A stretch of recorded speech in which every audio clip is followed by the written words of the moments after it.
Innovation is not entrepreneurship, first of all. I think we established that in all the lectures today, if those of you who were there. They are two totally different things. You know, innovation, if I was the inventor of the square wheel and other people came along to copy my square wheel, there's probably two competing technologies they could come up with as innovations. One is the three-sided wheel, because it's got one less bump. The other is the five-sided wheel because it's a smoother ride. As an investor, what are you going to invest in? Those are innovations. The entrepreneur is the guy that then takes that and gets funding. Okay, you think that's far-fetched? You remember Betamax and VHS, folks? Which was the better technology? Betamax. Everybody knows Betamax was the better technology. Who succeeded? VHS. VHS. All right. Innovation and entrepreneurship have to be intertwined, because the innovation is insufficient if you don't have the risk-taking and all of these other things we've talked about to be able to get your idea somehow to market. Way back when, Fortran, what was the language they called? BEEF, Business Enriched and Enhanced Fortran, didn't make it. That's a 60s thing. We'll go further. I won't go further. I like Innovation. Let me share one story. I think innovation certainly needs a culture, environment, all those factors. And we'll look at the other end of the spectrum. Innovation can be demanded, believe it or not. Give one example. Sony, if you remember back to the early 90s, Sony's camcorders kind of 5 pounds, quite a sizable. And today we have very small, very tiny, little like passport size.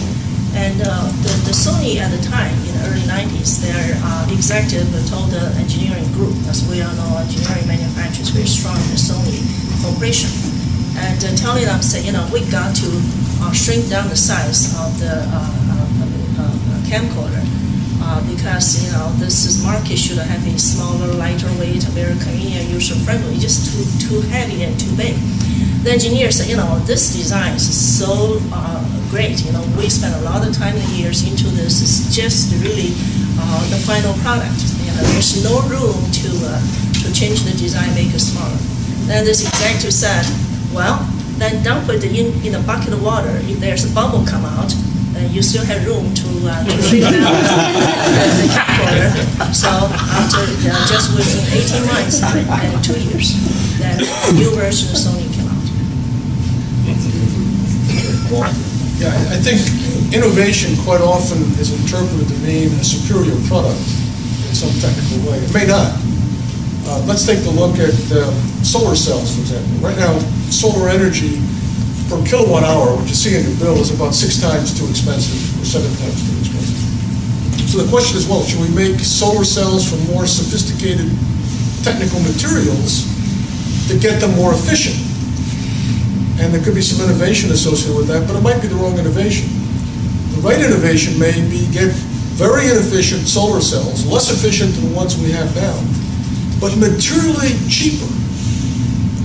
So we can paint every roof in New York City with these things.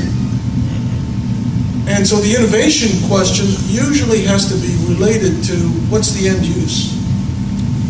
And it may or may not turn out to be entrepreneurial also. But one has to be very careful about saying, well, I'm going to innovate this thing and come up with a better solution when nobody wants it. Well, I think really you really go back to the customer or the intended use and the constraints or what the customer will value. It goes back to, why would somebody buy from us? Well, and engineers do think in terms of efficiency because there's something kind of inherently beautiful about making it more efficient, but what is best performance in terms of what the marketplace wants. And so I think you need to balance the business or market sense along with the innovation. To Mac's point about linking entrepreneurship to innovation, and perhaps even layering on top of that the passion to make it happen. Just recall, I'm not sure if it's urban legend or it's real, but Fred Smith, the founder of FedEx, wrote a business plan when he was an MBA student, got a D. Got a D on the business plan. That'll never work. This is not a good idea. So another story along the same lines. I worked for Corning Glass Works back in 1965. the engineers had come up with a clever material called pyroceram. Some of you who are in materials research may remember the pyroceram. And it had some interesting properties. The guys in the lab were using it to fry eggs over their Bunsen burners, and they could take that pyroceram material and stick it in the refrigerator as well. You know, and it wasn't until a marketing guy walked through there and said, I could sell that Corningware became a product. Multi-billions of dollars product.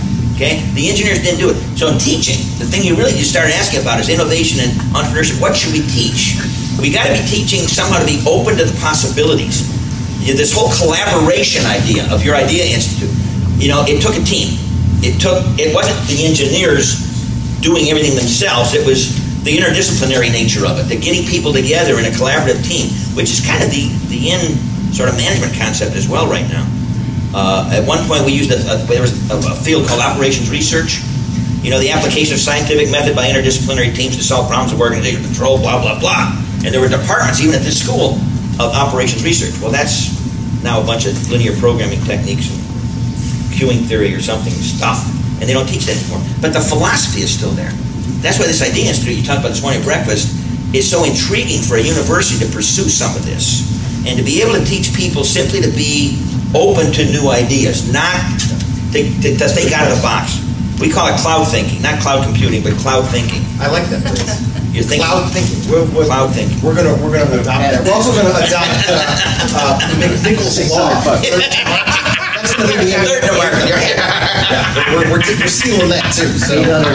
Okay. Too many times in classrooms, at least in my day, which has been a long time ago, you were required to learn what the teacher was teaching. You were not encouraged to have creative thoughts.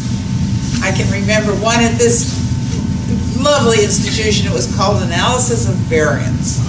And the professor, who was a grad student, started at one corner and wrote all three sides of the board. You didn't dare break a pencil tip or whatever to get one, because it wasn't necessarily in the book. But that was not creative thinking. That was learning the subject, maybe. That was memorizing. So what you need to include in your classes when you can is do go outside the box. Do think creatively. Think about the water chair. It's not going anywhere, but that's creative thinking. That's what this man can do. And that's what, I don't know how it's taught, but it certainly is encouraged. And maybe that's what you need, is to encourage it. Your experiential learning here, you know, the class projects. I mean, I think several people have talked about class projects and things that they remember having. I think that's one of the greatest things that Case ever did, was have certain kinds of projects in different courses where you were practically applying what you were learning. See it, say it, do it is the way you learn a new habit, right?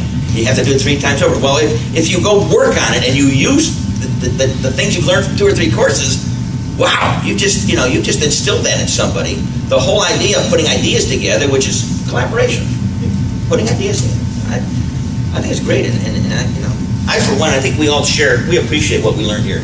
Oh, yeah. I mean, quite frankly, we learn how to learn. How to think. We learn how to think, rather than learning to memorize fixed facts, and I don't remember Planck's constant anymore, or any of those other things, you know. They're in a book, but I know how to look them up. Actually, you don't have to look them up. You just Google it. Go ahead, Jen. Yeah, Mark. Following on what you just said, remind me something that I think that there's a study saying that the human ingenuity and the creative process coming from 4 stages. First is really the information. Of course, today information is cheap because we are all overloaded in the information because all this information flow. And then with all the information coming to the knowledge, and the knowledge has certain perspectives, and the perspectives are linked to the innovation. So you have also, so basically you have a broad-based knowledge and very versatile exposures and tend to give you certain perspectives, and then you're able to lead it to more innovative thinking and some new ideas.